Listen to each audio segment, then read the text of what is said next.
সাইয়েদনা মুসা আলাইহিস সালাম জিজ্ঞেস করলেন, ইয়া রাব্বি, আল্লাহ আপনার কি ঘুমে ধরে না? আল্লাহ বললেন, কোনো কথা বলা যাবে না, দুইটা গ্লাসের ভেতরে পানি নাও, পানি ভর্তি গ্লাস নিয়ে তুর পাহাড়ের উপরে দাঁড়াও। সাইয়েদনা মুসা আলাইহিস সালাম দাঁড়ালেন। আল্লাহরে আবার জিজ্ঞেস করলেন, আল্লাহ আমি জিজ্ঞেস করলাম কি আর আপনি করতে বললেন কি? আল্লাহ বললেন, কথা বলো না, যা বলেছি তাই করো। তো মুসা আলাইহিস সালাম কিছু বলতে পারে না, পানি নিয়ে দাঁড়িয়ে রইলেন। মুসা আলাইহিস সালামকে আল্লাহ বললেন, তুমি দাঁড়িয়ে থাকো আর ঘুম রে বললেন, ঘুম তুই মুসারে ধর।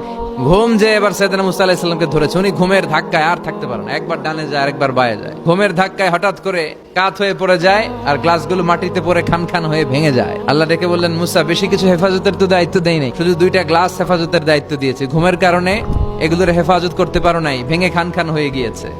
আমি যদি তোমাদের মতো ঘুমিয়ে যেতাম তাহলে পৃথিবীর সাথে সূর্য লেগে, সূর্যের সাথে চন্দ্র লেগে গোটা মহাবিশ্বটা এভাবে গ্লাসের টুকরার মতো খান খান হয়ে যেত রে মুসা।